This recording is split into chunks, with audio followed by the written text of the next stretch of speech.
Spoiler alert, los arquitectos no odiamos la autoconstrucción. Bueno, al menos yo no lo hago. Hola mundo, yo soy Mirospiz y el día de hoy les voy a hablar acerca de la autoconstrucción. Este video va a estar dividido en dos, la autoconstrucción buena y la autoconstrucción mala. Y tengo el presentimiento de que me van a odiar dos tipos de personas. Por un lado, los arquitectos de mente muy cerrada y por el otro, las personas que quieren hacer autoconstrucción de mente muy cerrada. Autoconstrucción es un término que se ha usado recientemente para nombrar a las personas que realizan la acción de autoconstruir y a su vez para nombrar a las construcciones que se realizan de esta forma, que la propia persona que lo va a habitar lo construye por sí mismo. Esto puede ser en dos sentidos, que él mismo con sus propias manos lo construya, esto generalmente se refiere a viviendas, o que contrate a una persona no profesional, en un sentido que no tiene un título profesional que avale su conocimiento. Así que eso es a lo que me voy a estar refiriendo cuando hablo de autoconstrucción. ¿Por qué es mala? Vamos a empezar con los problemas que puede tener una autoconstrucción. Los dividí en tres: problemas estructurales, de funcionalidad y los más infravalorados de todo, de habitabilidad. Los más obvios, los que todo el mundo menciona, los que tanto arquitectos como no arquitectos, como albañiles, etcétera, conocen y que aún así obvian: los problemas estructurales. Estos problemas estructurales surgen principalmente por la elección del sistema constructivo. Más adelante voy a hablar de esto, pero casi todo el mundo cuando realiza autoconstrucción, desgraciadamente y honestamente por desconocimiento, eligen un sistema constructivo en específico, al menos en México y en Latinoamérica, que es de lo que tengo conocimiento. Eligen el sistema constructivo que utiliza ya sean tabiques o blocks o tabicones, y generalmente acompañados de castillos o columnas, traves, como quieran llamarlos, pero elementos de concreto armado, muchas veces igualmente con techos o losas de concreto armado. Esto puede ser muy peligroso y es lo que nos puede ocasionar problemas constructivos. Este sistema constructivo puede ser bastante complejo en cuanto a cálculos se refiere. Como dije, tanto arquitectos como no arquitectos son conscientes de este posible problema que puede crear fallos estructurales. Pero creo que muchas personas realmente no se dan una idea de la complejidad que representa hacer el cálculo de una estructura de concreto. Voy a poner el ejemplo más sencillo que puedo pensar en cuanto a estructura se refiere: una columna de concreto armado con una carga puntual encima de ellas. Es el más sencillo y francamente el más inútil, porque es simplemente una columna que está recibiendo peso únicamente en la columna, así que no tendría un techo ni nada encima. Es algo hiper sencillo. Bueno, esa fórmula para calcularla es sumamente sencilla.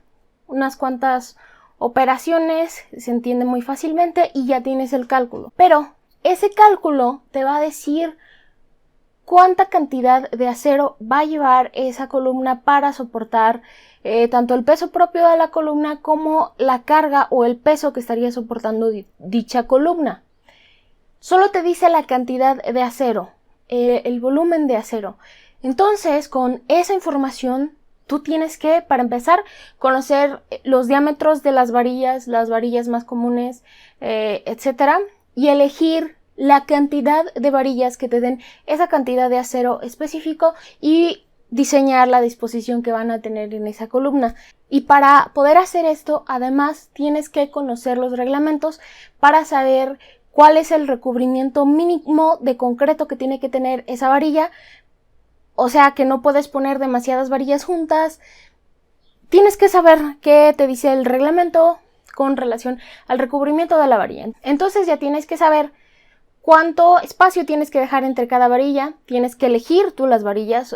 Tuviste que haber sabido qué forma la tenías que usar y aplicarla, que les digo, eso es la parte más sencilla. Además de eso, tienes que saber que hay otra fórmula que debiste de haber usado para calcular la cantidad de estribos, comúnmente conocidos como anillos, que va a llevar esa columna, además de la disposición que van a tener los mismos. Eso te lo va a dar la aplicación de cierta fórmula. Y también tienes que saber qué tipo de concreto vas a estar usando, si vas a estarle poniendo algún aditamento por alguna necesidad específica de ese concreto, y también la resistencia del mismo concreto que va a ir en esa columna. Y todo esto únicamente para una columna que les digo que es completamente inútil porque solo estaría recibiendo peso en un sentido justo al centro de esta columna.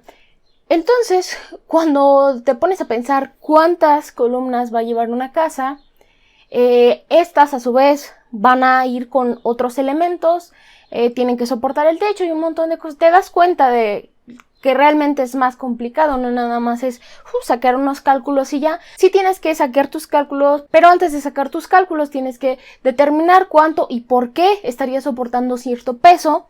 Entonces tienes que tener conocimientos de reglamentación, tienes que saber si llueve o no en esa zona, si tiene otras características, por ejemplo que nieve.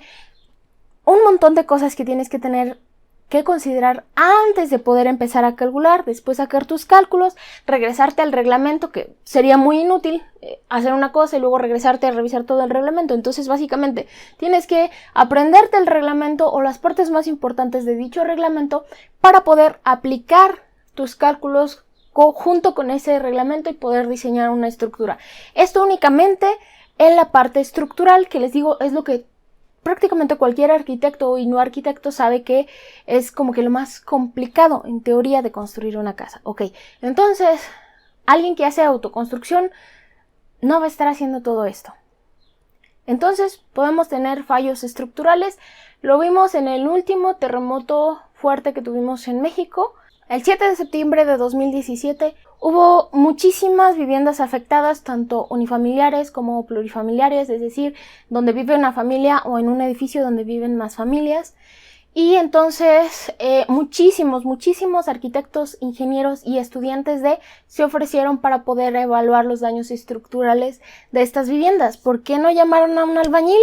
Bueno, sabemos bien por qué. Sí, los albañiles son muy importantes en el mundo de la construcción, son indispensables, tienen sus labores, pero los arquitectos e ingenieros también somos indispensables, tenemos nuestras labores y se vio en ese momento. Había personas pidiendo, la verdad es que había algunas exigiendo que fueran a revisar sus viviendas porque querían sentirse seguras. Entonces sí puede haber fallas estructurales y es algo que todos hemos visto. También hace algunos años hubo un caso, si mal no recuerdo, fue en Veracruz, de un grupo de albañiles que se hizo pasar por arquitectos, hicieron una casa, la casa se cayó y pues había problemas legales porque pues no les podían quitar la cédula porque no tenían cédula y fue un desastre legal. La verdad es que ya no le seguí la apuesta, pero sí existen esos problemas, sí hay casos, pueden ser casos aislados, pero puede ser la situación.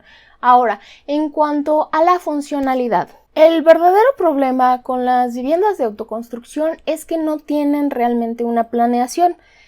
Y esto se refleja, como ya mencioné, en los problemas estructurales, pero también va muy ligado con problemas funcionales. Esto quiere decir que, por ejemplo, me tocó ver en una casa de un familiar más o menos lejano que las puertas tenían cierta altura y algunos años después pusieron otro piso y el piso quedó más arriba, entonces la puerta ya no se podía abrir y lo que hicieron fue que el radio de giro de la puerta para que abriera lo rebajaron, entonces eso tenía otro nivel, había como un escalón extraño circular para que la puerta pudiera abrir. Ese tipo de situaciones, o que luego vemos baños que es complicado abrir la puerta, ¿no? O sea, problemas funcionales. La casa no funciona bien. Por una u otra razón, hay algunos más graves, hay algunos graciosos, y este tipo de problemas los vemos comúnmente.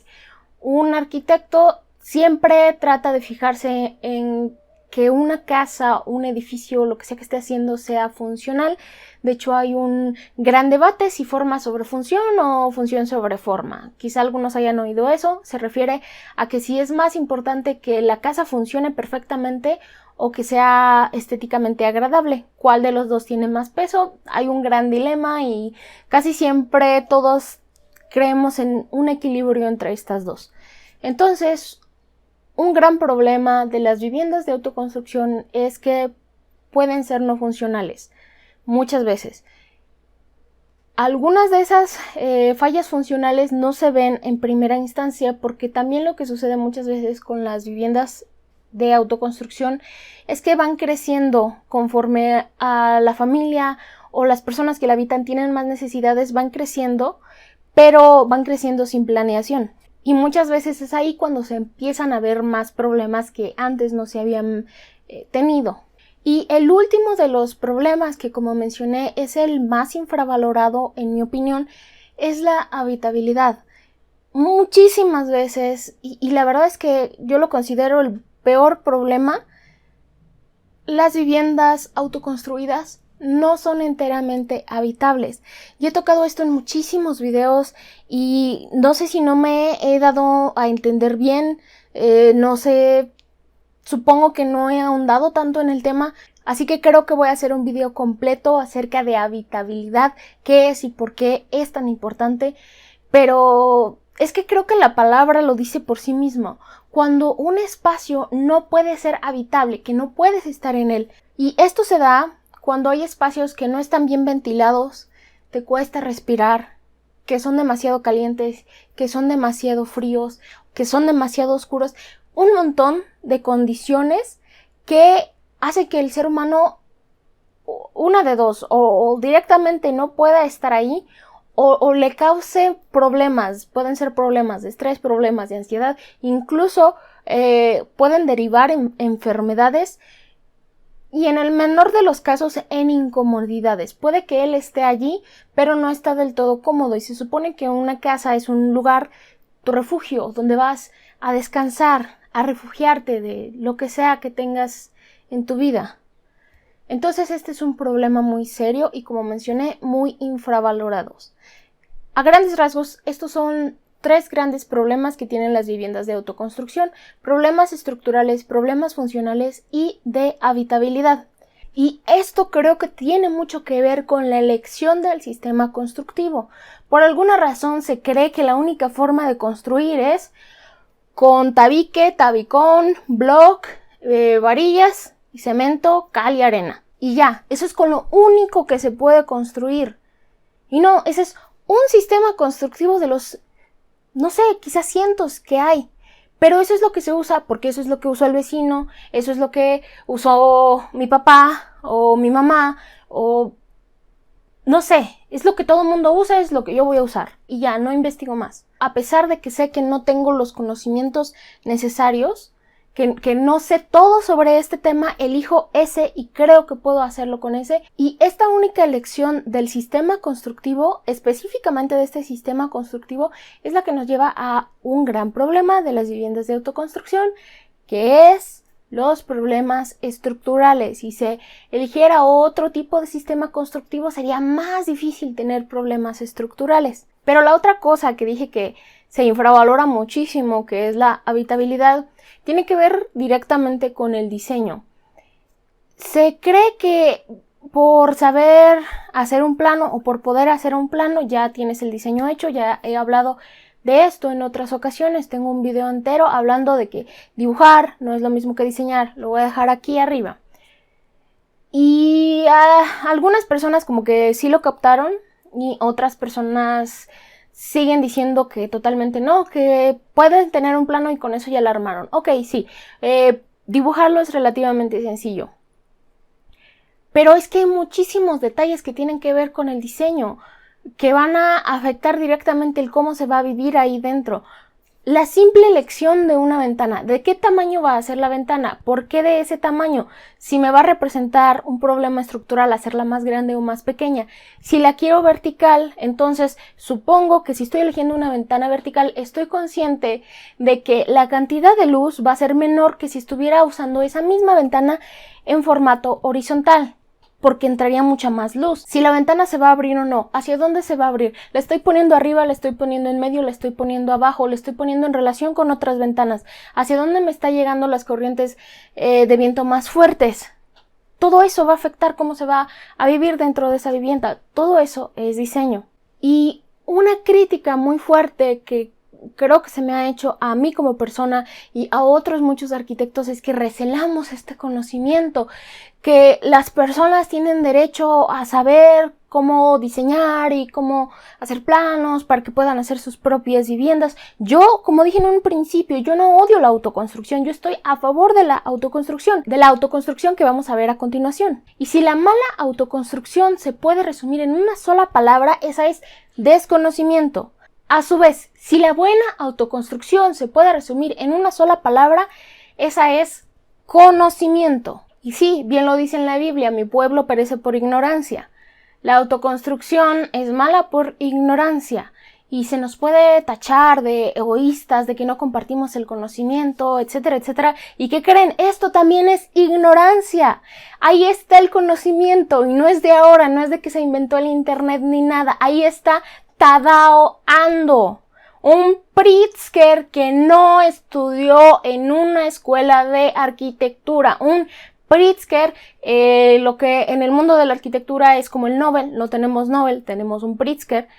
Él ganó el Pritzker sin tener un título como arquitecto. ¿Cómo lo hizo? Estudiando. El conocimiento ya estaba ahí. El conocimiento ya está ahí. Hay cientos de libros. Ahora tenemos el internet. Se pueden googlear, se pueden descargar esos libros. Puedes entrar a foros, puedes informarte. ¿Cuál es el problema? Que es difícil. Y a la gente le gusta lo fácil. Tadao Ando llegó a donde está no porque no haya estudiado. No lo hizo en una escuela matriculado, no tuvo un título, pero eso no significa que no haya estudiado, que no haya leído cientos y cientos de libros, que no haya aprendido, que no haya investigado. Claro que lo hizo. Entonces sí puede haber autoconstrucción con conocimiento, solo que hay que buscar ese conocimiento. Y ahora sí voy a entrar de lleno en la autoconstrucción buena.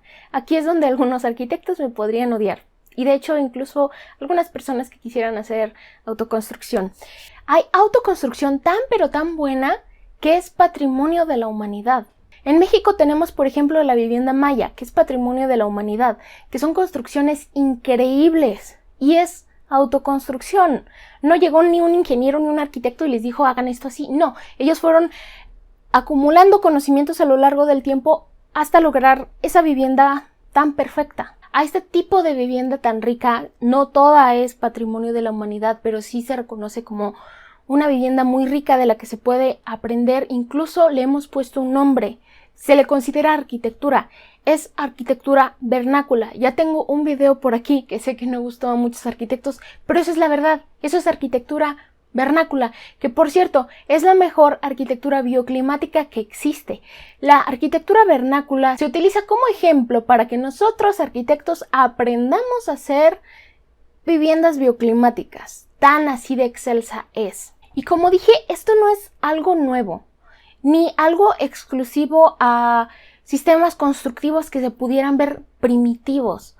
No, esto es algo que he visto en libros, en películas. Hay un momento muy particular que recuerdo de la película de Orgullo y Prejuicio. El momento en el que entra Lady Catherine a la casa y la está criticando, menciona que cierto salón debe de ser muy incómodo en verano. Y la señora Bennet, la mamá de las protagonistas, no lo niega, lo confirma, dice sí, pero en verano nunca utilizamos este salón, si acaso estamos unas cuantas horas en la mañana y el resto de la tarde está inutilizable. Lady Catherine hizo algunas otras críticas a la vivienda. ¿Por qué me llamó la atención esto? Unos probablemente ya se dieron cuenta. Tanto Lady Catherine de Bourgh como la señora Bennet conocían de bioclimática. Sabían que por la orientación de ese salón del que estaban hablando, en verano, que también conocían más o menos la trayectoria del sol, iba a estar demasiado caliente. Por eso no iba a ser habitable en verano. La señora Bennet lo sabía, por eso no lo habitaban en esa época, en verano. Y Lady Catherine, nada más con verlo, supo todo esto. Y esto no es algo que se ve únicamente en la película. Si te vas al libro, está una escena más o menos parecida. Y si te vas a otros libros de Jane Austen, vas a ver cómo hablan de diversos espacios, denotando que tenían conocimientos que desgraciadamente se han perdido. ¿Dónde están esos conocimientos? Ahora tenemos que estudiar bioclimática para poder entender que un espacio orientado hacia el sur va a ser increíblemente caliente en el centro de México, por ejemplo. Entonces todo este conocimiento, como dije, no es nada nuevo. Simplemente se ha ido perdiendo porque hemos estado persiguiendo sistemas constructivos más novedosos. El acero, el concreto, el tabicón, todo como lo conocemos ahora, no era lo que es hasta, ¿qué? ¿Hace un siglo? Después de la revolución industrial, se revolucionó también la forma de construir y todos quisieron adoptar esos nuevos métodos constructivos, pero resulta que no para todos son la mejor opción. Y como dije, hay cientos de métodos constructivos.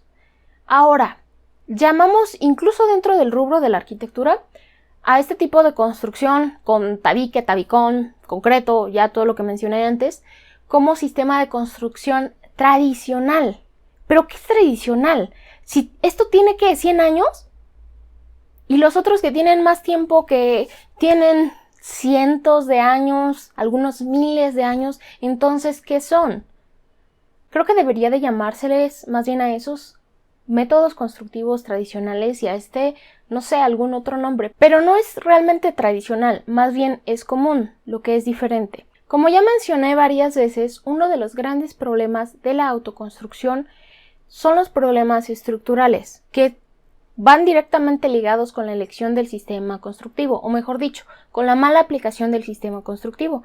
Un sistema constructivo que lleve concreto forzosamente va a llevar cálculos. Con sistemas constructivos los cálculos son un poco menos necesarios.